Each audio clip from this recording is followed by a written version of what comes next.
Hello everyone, welcome to Naira study. अब आप सब कैसे हैं? आई होप कि आप सभी अच्छे होंगे और अपनी पढ़ाई बहुत अच्छे से कर रहे होंगे। फ्रेंड्स, आज के वीडियो लेक्चर में पढ़ने वाले हैं जो आपका सब्जेक्ट शांति शिक्षा हो जाता है, उसके लघु प्रश्नों की सीरीज को कंप्लीट करेंगे जो कि पार्ट 3 है। इससे पहले की वीडियोस में बहुविकल्पीय टाइप क्वेश्चंस की सीरीज को देखा, अति लघुत्तरीय टाइप क्वेश्चंस की सीरीज को देखा और 2 पार्ट्स लघुत्तरीय टाइप क्वेश्चंस की सीरीज को कंप्लीट किया। आज 3rd पार्ट है। आप लोग वीडियो को पूरा देखें, बिल्कुल भी स्किप ना करें। और अगर अभी तक आप लोगों ने चैनल को सब्सक्राइब नहीं किया है तो प्लीज सब्सक्राइब कर लें और बेल आइकन को भी जरूर प्रेस कर लें, जिससे कोई भी नोटिफिकेशन हो वो आप तक पहुंच सके। तो चलते हैं, आज की सीरीज का फर्स्ट नंबर क्वेश्चन देखते हैं। चरित्र का आशय स्पष्ट कीजिए।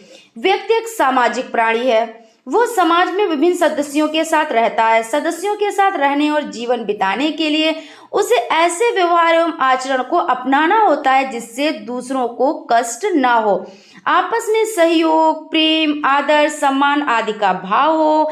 इससे वह खुद भी शांति पूर्वक रह पाता है और दूसरे भी शांति पूर्वक रह पाते हैं। व्यक्ति के व्यवहार और आचरण से उसके चरित्र का पता चलता है।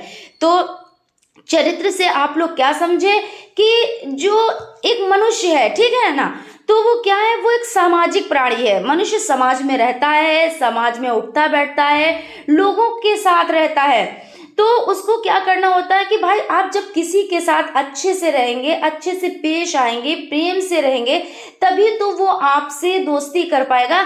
ऐसा तो नहीं है कि आप उस पे चिल्लाएं, उस पे गुस्सा करें और तब भी वो आपके साथ रहेगा। तो ऐसा बिल्कुल भी नहीं है, ऐसा कोई भी नहीं करता है। क्योंकि देखिए, मनुष्य क्या है, तो सामाजिक प्राणी है, तो वो समाज में रहना तो पसंद करता है, लेकिन ऐसे अराजक तत्व के साथ नहीं रहना पसंद करता है जो उसको प्रताड़ित करें, उसको हर वक्त मतलब प्रताड़ना दे। तो इस तरह से नहीं। अब यहाँ पे बात क्या कर रहे हैं, यहाँ पे चरित्र निर्माण की बात कर रहे हैं। तो चरित्र का निर्माण कैसे होता है? जब लोगों में उठता है, बैठता है ना, तो उसको अच्छा स्वभाव रखना होता है, प्रेम से रहना होता है। ये नहीं है कि गुस्सा करेगा तो कोई भी उसका साथ नहीं देगा, क्योंकि जो ऐसा शख्स होता है उसको लोग छोड़ ही देते हैं, है ना। ज्यादातर आपने देखा होगा कि भाई ये बहुत मतलब ये इनका स्वभाव अच्छा नहीं है, इसलिए इनसे दोस्ती ही खत्म की जाए, वही बेहतर है। तो ये हो जाता है। तो इससे क्या मतलब पता चलता है कि जब मनुष्य क्या करेगा, दूसरों के जो कष्ट हैं उनको देखेगा, उनको समझेगा और क्या करेगा, आपस में सहयोग करेगा। भाई किसी की आप हेल्प करेंगे तभी तो आपकी दोस्ती बरकरार रह पाएगी। ऐसा तो नहीं है जब आपके फ्रेंड्स को नीड हो, आपकी नीड हो, आप जैसे उसकी हेल्प करो, उसकी नीड हो, लेकिन उस वक्त आपने उसका साथ छोड़ दिया और उसके बाद जब उसकी जरूरत पूरी हो गई, उसके बाद आप उसके पास पहुंच गए, तो क्या वो आपसे दोस्ती रख पाएगा? नहीं रख पाएगा। तो ये सब चीजें आपको करनी होती हैं, और जो ये करनी होती हैं और आपने की तो वो क्या हो जाता है, वो चरित्र निर्माण हो जाता है ना। उससे आप क्या करते हैं, आप शांतिपूर्वक रहते भी हैं, अच्छे से रहते भी हैं, मेल मिलत से भी रहते हैं। तो इस तरह से ये आपका हो जाता है। चरित्र की संकल्पना। चरित्र जीवन के यानी चरित्र व्यक्ति के जीवन, नैतिक मूल्यों एवं संकल्पों को कार्यान्वित करने के तरीकों को व्यक्त करता है। व्यक्ति के चरित्र में उसकी आदतें, आदर्श, गुण, अभिवृत्तियां, मान्यताओं आदि शामिल रहती हैं जो उसके व्यवहार द्वारा स्पष्ट होती हैं। नैतिक शिक्षा के उद्देश्यों का वर्णन कीजिए। तो नैतिक शिक्षा क्या है? जो अच्छे आचरण आप सीखते हैं वही तो नैतिक शिक्षा है। इसीलिए तो बच्चों को क्या स्टार्टिंग से ही नैतिक शिक्षा का पाठ पढ़ाया जाता है। विद्यालय में नैतिक शिक्षा की पुस्तक भी चलती है, उससे पहले नहीं भी चलती तब भी बच्चों को अच्छी अच्छी आदतें बताई जाती हैं। वो किसके अंतर्गत आती हैं? तो वो नैतिकता के अंतर्गत आती है ना। तो ये देख लेते हैं इसके उद्देश्य क्या है। नैतिक शिक्षा ही बालक के आचरण और व्यवहार में परिवर्तन लाने का उपागम है, जो उसके व्यक्तित्व का सर्वांगीण या चहुमुखी विकास करती है। इसी लक्ष्य को ध्यान में रखकर नैतिक शिक्षा के उद्देश्यों का निर्धारण किया गया है, जो निम्न प्रकार है। नैतिकता का विकास, आध्यात्मिक विकास, शारीरिक विकास, तर्क शक्ति का विकास और चरित्र निर्माण, ये सब इसके अंतर्गत आते हैं। अब नैतिकता है क्या, इसको समझ लेते हैं। नैतिकता अच्छे आचरण करना है ना। किसी को जरूरत है, किसी को मान लीजिए कोई भूखा है तो उसको आपने भोजन दे दिया। किसी को पैसे की जरूरत है, वो दुखी है ना, उसके पास नहीं उस टाइम है, उसको दवा लानी है या और भी उसकी नीड है, आपने उसकी हेल्प कर दी है।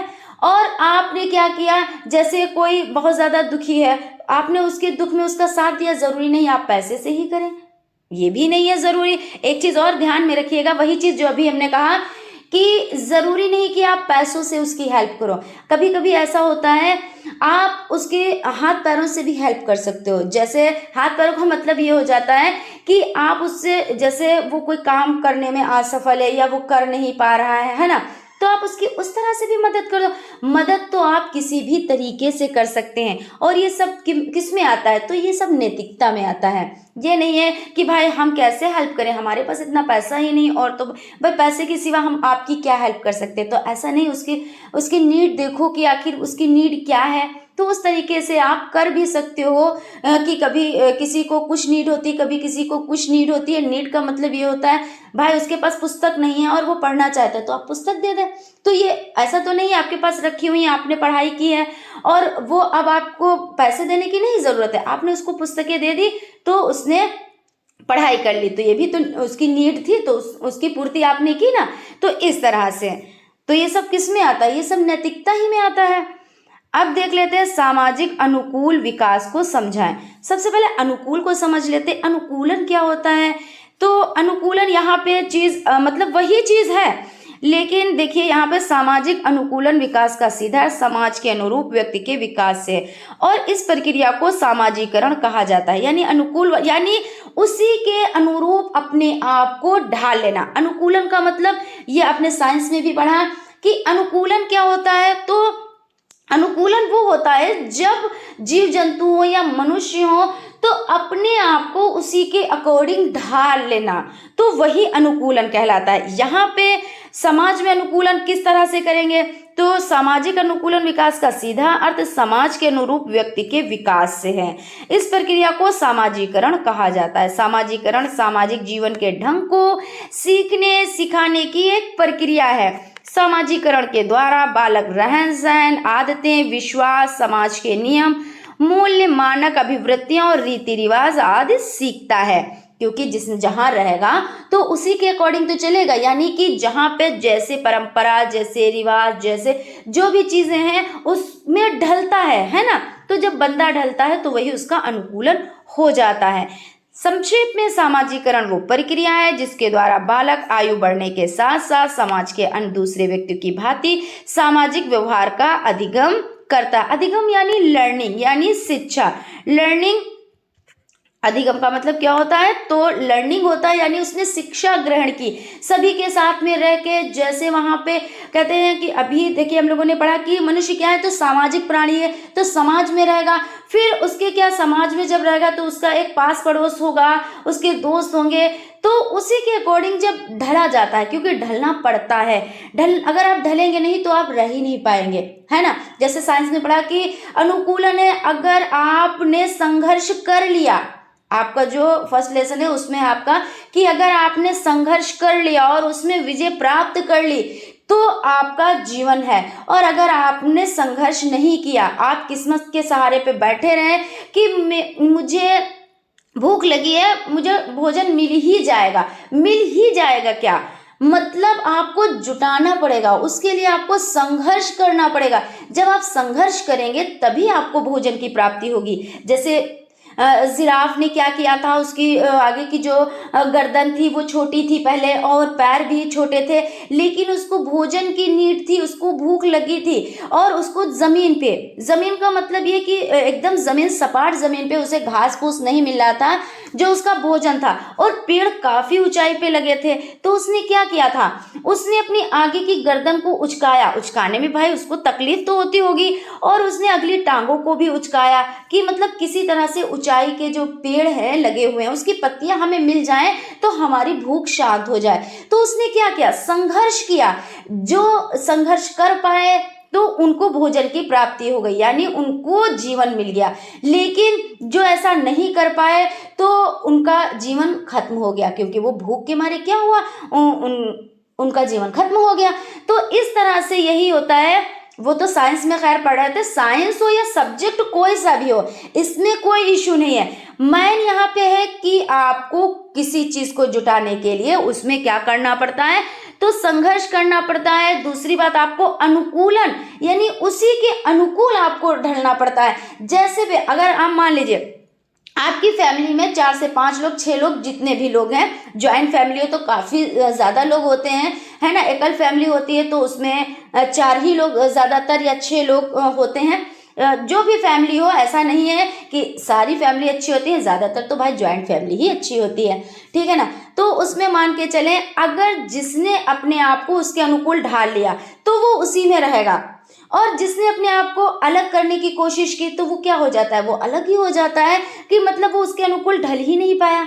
तो ये भी तो ज़रूरी है, जब हम अपनी फैमिली में रह रहे हैं तो सबके नेचर के अकॉर्डिंग चले, है ना। सबके नेचर के अकॉर्डिंग कैसे, कि भाई जैसे यहाँ पे रहा जा रहा है वैसे रहें, मतलब अच्छा माहौल है तो, और वरना आप चेंज करने की कोशिश करें। जब आप अच्छे माहौल को मतलब उस माहौल को चेंज करने की कोशिश करेंगे तो आपका साथ भी सब देंगे, यानी कि आप उन्हीं के साथ में हैं, कहने का मतलब ये है। तो इस तरह से आपका हो जाता है, यही अनुकूलन होता है ना। जब सभी के तरह रहना, उसी में ढल जाना, वही अनुकूलन होता है। बालक के जीवन में परिवार की भूमिका को स्पष्ट कीजिए। तो आप लोग इससे तो परिचित हैं, परिचित क्या है, सभी लोग परिचित हैं और बहुत अच्छे से।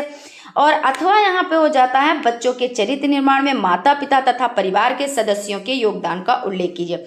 अब जो बच्चे का चरित्र है उस पे जो परिवार के सदस्य हैं उनका योगदान कैसे है, मेन योगदान उन्हीं का होता है। क्योंकि बच्चा क्या करता है, सबसे पहले जब जन्म लेता है तो क्या करता है, बच्चा सबसे पहले अपनी माता के संपर्क में आता है, माता के बाद वो अपने पिता के संपर्क में आता है, अपने और भी जो बड़े लोग होते हैं, अपने बुआ ताई चाचा सबके संपर्क में आता है, दादा दादी सबके संपर्क में आता है। लेकिन सबसे पहले बच्चा जब जन्म लेता है तो अपनी माता के संपर्क में आता है। और यहाँ पे क्वेश्चन क्या है कि बालक के जीवन में परिवार की भूमिका। तो परिवार सबसे पहले, जब बच्चा परिवार जब आता है दुनिया में, जन्म लेता है, तो वो अपनी माता को देखता है और माता को जानता है।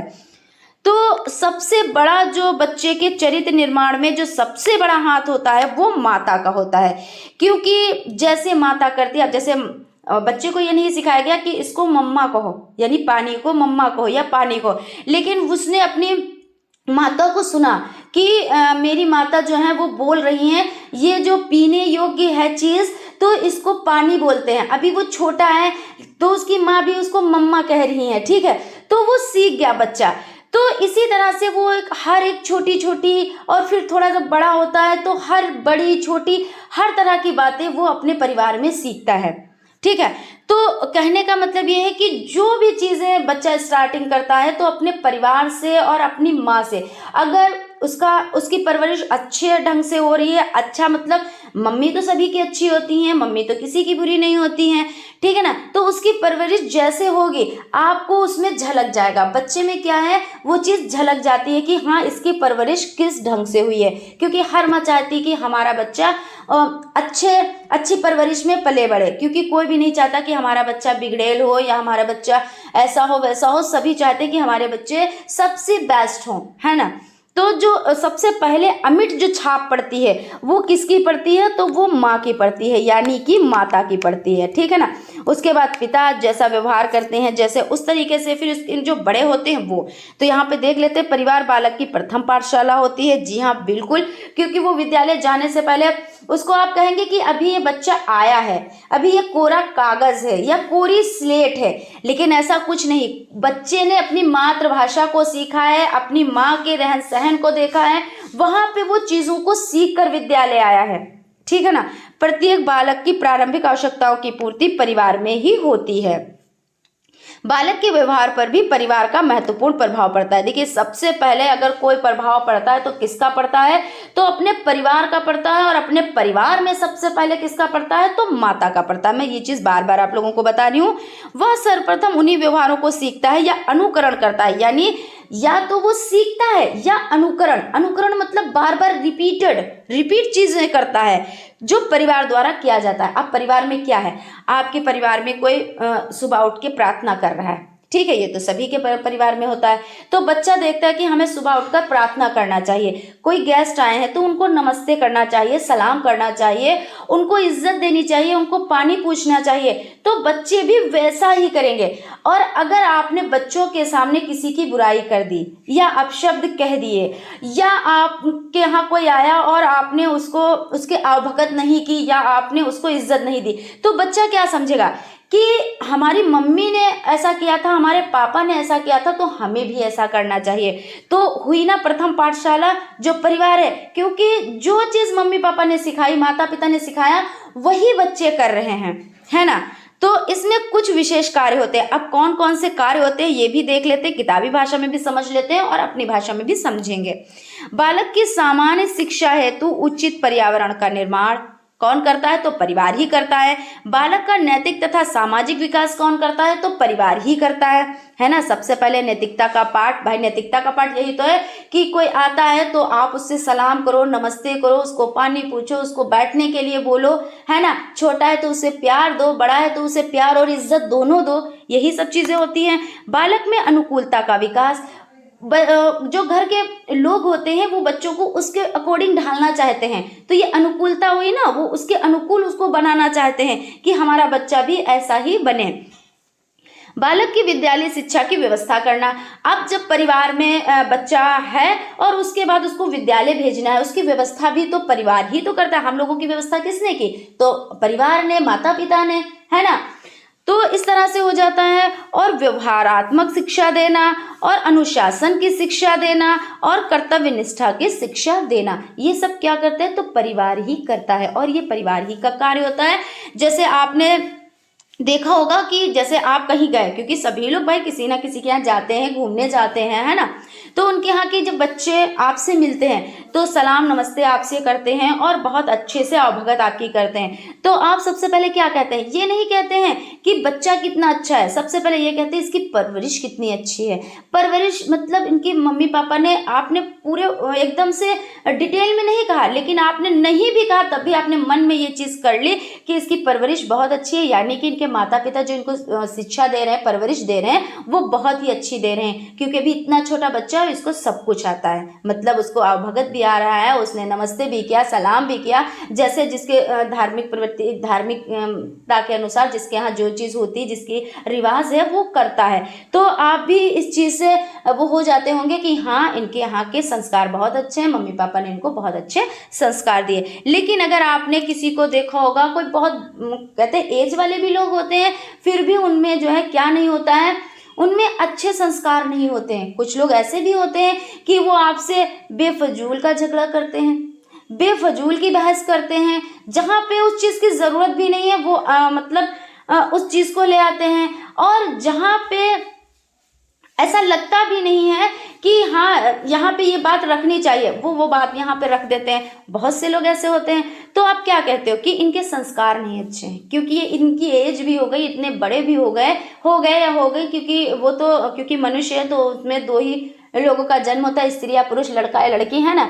तो मतलब आप कहने का मतलब ये है कि आप यही कहते हैं, सोचते होंगे कि इनकी परवरिश नहीं अच्छे ढंग से हुई है, क्योंकि इनके मम्मी पापा ने इनको कुछ सिखाया ही नहीं है। क्योंकि पहली बात तो ये किसी की बात में टांग अड़ा देते हैं, है ना। दूसरी बात, इनको इज्जत करना ही नहीं आता है, अपने सिवा किसी को समझते ही नहीं है। तो वो क्या है, वो उनके संस्कार होते हैं, और जो संस्कार, उस संस्कार से चलते हैं तो वो भी आप पहचान लेते हो। ऐसा नहीं है कि अच्छी चीज़ें दिखती हैं, बुरी चीज़ें नहीं दिखती हैं, दिखती दोनों चीज़ें हैं, और एकदम से अचानक से दिखती हैं। ऐसा नहीं है कि उसको देखने के लिए हमें दूसरी आंखों की नीड होती है, हम इन्हीं आंखों से देख लेते हैं और बंदे को परख लेते हैं। खैर यहाँ पे ज़्यादा हो गया थोड़ा सा, लेकिन चीज़ें डिटेल में समझ लें कि ज़रूरी नहीं आप एकदम से पीरियड जो बुक में लिखा हुआ है, जो प्रिंट है, वही आप लिखें। अपनी भाषा में भी चीज़ों को बहुत अच्छे से समझा के लिख सकते हैं, ठीक है ना। विद एग्जाम्पल, लोकतंत्र के मूलभूत सिद्धांत पर टिप्पणी लिखिए। 2018 में आया है। लोकतंत्र के मूलभूत सिद्धांत क्या है, तो लोकतंत्र के मूलभूत सिद्धांत है स्वतंत्रता, समानता, बंधुत्व, न्याय, समाजवाद। इसके अंतर्गत विचार, अभिव्यक्ति, उपासना, धार्मिक मान्यता आदि की व्यक्ति की स्वतंत्रता निहित है। समानता, इसमें व्यक्ति को बिना मूल वंश, जाति, धर्म, लिंग आदि के भेदभाव किए अवसर की समानता है। बंधुत्व राष्ट्रीय अखंडता को ध्यान में रखते हुए व्यक्ति की गरिमा एवं व्यक्तित्व की महत्ता का ध्यान तथा सबके बीच बंधुत्व या भ्रातृत्व की भावना का समुचित विकास।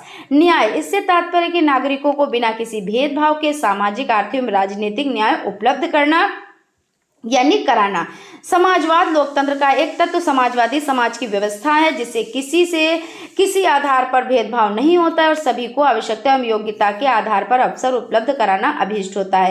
पंथ निरपेक्षता, नागरिकों को धर्म के मानने व आचरण की स्वतंत्रता के साथ राज्य का कोई विशेष धर्म नहीं होता है। भारतीय लोकतंत्र के उपयुक्त मूलभूत सिद्धांत है जिनसे उसकी सफलता सुनिश्चित होती है। लोकतंत्र की विशेषताएं बताएं तो लोकतंत्र की विशेषताएं हो जाती हैं सर्वोत्कृष्ट शासन व्यवस्था के रूप में मान लोकतंत्र की कुछ स्पष्ट मान्यताएं एवं विशेषताएं हैं जिनका उल्लेख अग्रवत है। लोकतंत्र शासन व्यवस्था के रूप में नहीं अपितु एक जीवन दर्शन के रूप में भी स्वीकार्य है। इसमें शासन सत्ता का प्रमुख कार्य जनता का कल्याण है। लोकतंत्र में व्यक्ति के व्यक्तिगत हितों, धार्मिक मान्यताओं, मान सम्मान का विशेष ध्यान रखा जाता है। इसके मूल आधार विचारों की स्वतंत्रता और मुख्य आदर्श समाजवाद, पंथ निरपेक्षता और तटस्थता हो जाती है। इसका उद्देश्य है अधिकतम व्यक्तियों का अधिकतम कल्याण। लोकतंत्र ऐसी शासन पद्धति है जिसमें जनता अपने प्रतिनिधित्व का चुनाव करती है। इस प्रकार यह जनता द्वारा निर्वाचित सरकार के रूप में मान्य है। प्रजातंत्र में संपन्न होने वाला चुनाव गुप्त मतदान प्रणाली पर आधारित होता है। लोकतंत्र में एक या एक से अधिक राजनीतिक दलों के बीच चुनाव की प्रक्रिया संपन्न होती है। लोकतंत्र में एक या एक से अधिक संगठित विपक्षी दल होते हैं। इसमें शासन सत्ता विकेंद्रीकरण के सिद्धांत पर आधारित होती है। लोकतांत्रिक व्यवस्था में कार्यपालिका, न्यायपालिका तथा विधायिका के कार्य एवं अधिकार क्षेत्र स्पष्ट करते हैं। न्यायपालिका पूर्ण रूप से स्वतंत्र होती है। लोकतंत्र में मीडिया, प्रेस को स्वतंत्रता होती है। अब देख लेते हैं लोकतंत्र का महत्व। लोकतंत्र का महत्व है संप्रति लोकतंत्र का अत्यधिक महत्व है। एक शासन पद्धति के रूप में यह आधुनिक युग में मूल्यों पर आधारित है जिसमें सर्व जन कल्याण की भावना निहित है। लोकतंत्र समाज के हाशिए पर खड़े व्यक्ति के हित का भी ध्यान रखता है। वह प्रत्येक व्यक्ति की गरिमा का आदर करते हुए इसमें सामाजिक, आर्थिक, राजनीतिक न्याय के साथ स्वतंत्रता प्रदान करता है या जनसामान्य के मानवाधिकार की वकालत करता है या सभी व्यक्तियों को समान मानकर उन्हें अवसर की समानता प्रदान करता है। लोकतंत्र में मिश्रित अर्थव्यवस्था पर बल रहता है और भारी उद्योगों के साथ ही लघु उद्योगों के विकास पर भी ध्यान दिया जाता है।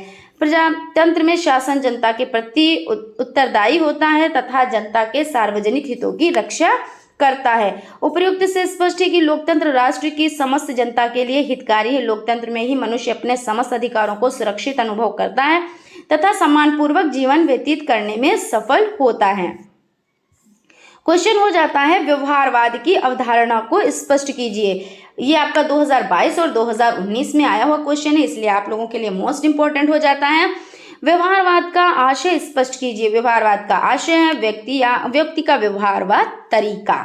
जिस प्रकार वह आचरण या बर्ताव करता है या अनुक्रिया करता है वह व्यक्ति के कार्य करने, प्रभाव डालने, बदलने का ढंग है। एक प्रकार से व्यवहार व्यक्ति द्वारा स्वतः और अपने पर्यावरण के संयोजन में की गई क्रियाओं या कार्य करने के ढंगों का विस्तार या प्रसार क्षेत्र है। इसे व्यक्ति के विभिन्न उद्दीपों, चाहे वे आंतरिक हो या बाह्य, चेतन हो या अचेतन, प्रकट या अप्रकट तथा ऐच्छिक या अनैच्छिक हो, प्रति अनुक्रिया को व्यक्त करता है। उपर्युक्त से स्पष्ट है कि व्यवहार प्रणाली की ऐसी विशेषता है जो आजीवन होती है, इसे जीवन का लक्ष्य माना जा सकता है।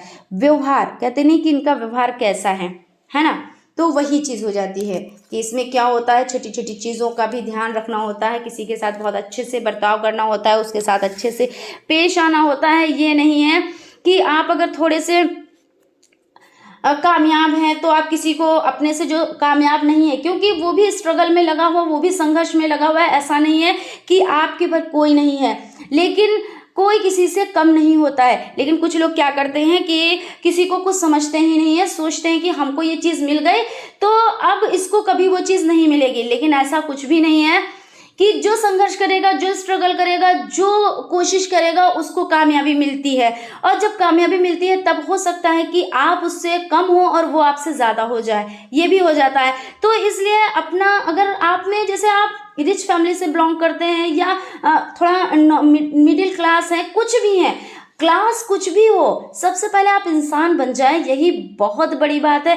और जब आप इंसान ही नहीं है तो आपकी जो आप रिच फैमिली के हों या पुअर फैमिली के हों या मिडिल फैमिली के हों और आप में कोई इंसानियत ही नहीं है ना, आप जो व्यवहार कर रहे हैं किसी के साथ वो इस ढंग से कर रहे हैं कि आप लग ही नहीं रहे हैं कि आप अच्छी फैमिली से बिलोंग भी करते हैं। तो ये सब चीज़ें नहीं होनी चाहिए।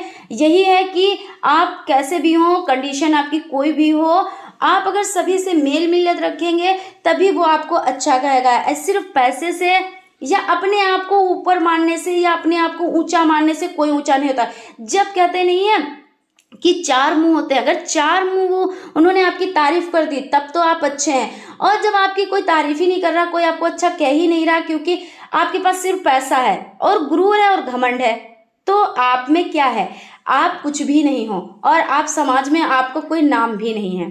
ठीक है ना। तो यहाँ पे यही चीज़ हो जाती है कि आप क्या हो कि आपको अच्छा आचरण करना चाहिए, अच्छा बर्ताव करना चाहिए, कंडीशन कोई भी आपकी हो तभी आप अच्छे इंसान माने जाओगे, है ना। वरना आप कुछ भी आपकी हैसियत हो, हैसियत के अकॉर्डिंग कोई भी आपको नहीं समझेगा, किसी को कोई नहीं समझता है। क्योंकि भाई यही तो कहते हैं, भाई इनके पास है, इनके पास पावर है, इनके पास पैसा है, हमको तो ही ना मिल जाएगा, हम इनकी क्यों रिस्पेक्ट करें। और रिस्पेक्ट कौन किसकी करता है? आप में अच्छाई हैं, आपकी अच्छाइयों की रिस्पेक्ट कोई करेगा? आपके पैसे की या आपकी जॉब की या आपके जो आपका गुरूर है उसकी कोई रिस्पेक्ट करेगा? तो उसकी कोई रिस्पेक्ट नहीं करेगा, उसको लोग इग्नोर करेंगे, है ना। तो ऐसे हम क्यों बने जो हमको कोई इग्नोर करे? हम सभी को प्रेम दे, अच्छे से बात करें, अच्छे से पेश आए, बस बात खत्म। और यहीं पे आपको इज्जत मिल जाएगी, है ना।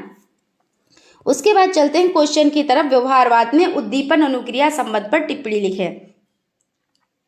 व्यवहारवाद में उद्दीपन एवं अनुक्रिया। व्यवहारवाद की स्थापना का श्रेय वाटसन को दिया जाता है। उन्होंने 1913 में पेवलोव के अनुबंधित प्रतिवर्त एवं कार्यवाद के सिद्धांतों से प्रभावित होते हुए अपना विचार व्यक्त किया। वे मनोवैज्ञानिक की विषय वस्तु चेतना को मानने के पक्ष में नहीं थे। उन्होंने मनोविज्ञान को वस्तुनिष्ठ एवं प्रयोगात्मक मानते हुए व्यवहार को इसकी विषय वस्तु माना, यानी इसको विषय वस्तु माना है। वाटसन की किसी मनोवैज्ञानिक घटना को एक उद्दीपन से प्रारंभ होने को माना है और जब उसके प्रति अनुक्रिया की जाती है तो वह घटना समाप्त हो जाती है। इस तरह वाटसन के व्यवहारवाद ने उद्दीपन अनुक्रिया के मनोवैज्ञानिक को जन्म दिया है। शांति के लिए निर्माणकारी व्यवहार हेतु परिवार एवं विद्यालय की भूमिका स्पष्ट कीजिए। आप देखिए, आपको पता है कि आप शांति शिक्षा के बारे में पढ़ रहे हैं, तो इसमें आपका जो ये क्वेश्चन हो जाता है, शांति के लिए निर्माणकारी व्यवहार हेतु परिवार एवं विद्यालय की भूमिका स्पष्ट कीजिए। तो सबसे पहले शांति को समझ लेते हैं। शांति का मतलब क्या होता है, यानी शांति शिक्षा। तो जो आप अच्छे से सबसे व्यवहार करते हैं, अच्छे से बातचीत करते हैं, अच्छे से बोलते हैं, प्यार से बोलते हैं, वही आपका क्या है, अच्छा व्यवहार है। और यही हमको, जो बच्चों को हम शिक्षा दें या हम किसी से शिक्षा ग्रहण करें, तो इस तरह की शिक्षा ग्रहण करें कि हम लोगों की इज्जत करना सीखें, शांति का पाठ पढ़ना सीखें। और जब आप शांत रहेंगे, शांत स्वभाव के रहेंगे, जैसे आपको कोई अपशब्द कह रहा है, आप सुन लो, दो बातें सुन लो। हालांकि बहुत ज़्यादा सुनना भी नहीं चाहिए, क्योंकि आप सुनोगे तो लोग यही कहेंगे कि इसमें कुछ कमी है इसलिए ज़्यादा सुन रहा है। लेकिन अगर वो कहते हैं तो कोई बात नहीं, आप में कमी है, आप में सुनने की क्वालिटी है और उसमें सुनाने की क्वालिटी है। तो जिसमें सुनने की क्वालिटी होती है ना, वो वीर होता है, लेकिन जिसमें सुनाने की क्वालिटी होती है वो वीर नहीं, वो कायर होता है। तो ये चीज़ को आप लोग ध्यान में रखें कि अगर कोई आपसे कुछ कह भी रहा है तो उसको इग्नोर मार दे, कि हम अपनी एनर्जी वेस्ट नहीं करेंगे। अगर आप इतना ही सिर्फ पाठ पढ़ लेंगे तो आप किसी को कुछ भी नहीं कहेंगे, पलट के जवाब ही नहीं देंगे, क्योंकि भाई तुम अपनी एनर्जी वेस्ट करो, मैं तो नहीं कर रहा या नहीं कर रही। क्यों? क्योंकि मुझे झगड़ा करना ही नहीं है। ठीक है, तो यहाँ पे समझ लेते हैं, व्यवहार के जीवन के लिए अनिवार्य है। व्यवहार उचित एवं सकारात्मक अथवा अनुचित और विध्वंसक हो सकता है। उचित एवं सकारात्मक व्यवहार की निर्माणकारी व्यवहार कहा जा सकता है। यह सृजनात्मक, उपयोगी एवं लाभकारी होता है, जिसे अच्छी और उचित बातों या चीज़ों का होना संभव होता है। निर्माणकारी व्यवहार मानव जीवन, समाज एवं विश्व के लिए अनिवार्य है।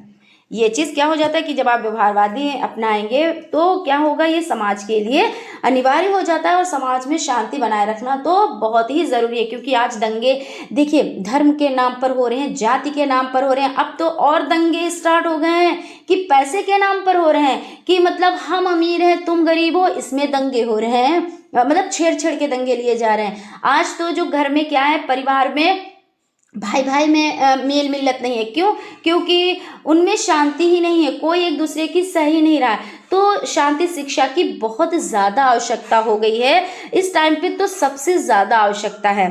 और ये अगर पाठ कहते कि स्टार्टिंग से पढ़ा जा रहा होता या पढ़ा जा रहा है तो इतना नहीं होता, लेकिन पता नहीं कहाँ पे कोई चूक हुई है जो आज सब लोग इस तरह से उग्रवादी हुए हैं, है ना, कि मतलब सब सबसे झगड़ा कर रहे हैं, मारपीट करने के लिए उतावले हो जाते हैं, कि किसी तरीके से कोई किसी की बात को सुनना नहीं पसंद करता है। कोई कहते हैं अगर जरा सी भी बात है तो उसको नहीं समझ पा रहे हैं। तो ये चीज़ हो जाती है यहाँ पे। अब यहाँ पे देख लेते हैं परिवार की भूमिका।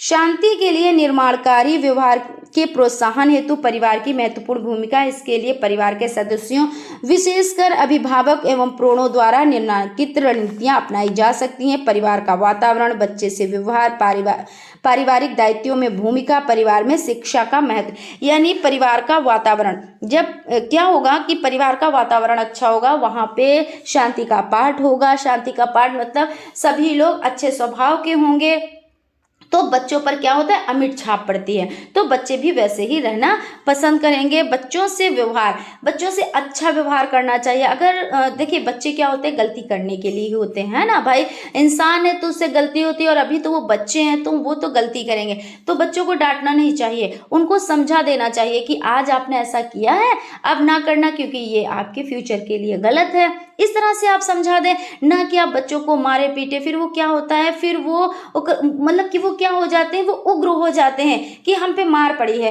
फिर दूसरे दिन करेंगे बहुत ज़्यादा, हमको कोई मार ही तो लेगा, है ना। लेकिन प्यार से अगर वो कट रहा है, कटने का मतलब ये होता है कि अगर वो प्यार से हर चीज़ मान रहा है तो आपको मारने की कोई ज़रूरत नहीं। एक दिन आप समझाएं, 2 दिन समझाएं, 3 दिन समझाएंगे, लास्ट में उसकी समझ ही में आ जाएगा कि हमें ऐसा नहीं करना चाहिए, क्योंकि हमारे बड़े हमको समझा रहे हैं, इसका मतलब ये चीज़ सही है, और जिसके लिए मना कर रहे हैं वो गलत है। पारिवारिक दायित्वों की भूमिका, इसमें बहुत बड़ी भूमिका होती है। जो उसके सदस्य होते हैं तो उसके दायित्व होते हैं, उनको टाइम टाइम पर बच्चों से बात करनी चाहिए, उनको इस तरह की शिक्षा देनी चाहिए। अगर घर में 2 भाई बहन है या 3 भाई बहन है, जितने भी हैं, तो ये भी शिक्षा देनी चाहिए कि सब लोग मेल मिलत से रहो, कभी झगड़ा ना करो। अगर छोटी छोटी कोई बात भी हो जाए तब भी उसको इग्नोर करो, और ज़्यादातर इग्नोर करने की शिक्षा दी जाए तो ज़्यादा बेहतर है, क्योंकि चीज़ें ज़्यादा माइंड की जाती हैं तो ज़्यादा मतलब अशांति फैलती है ना।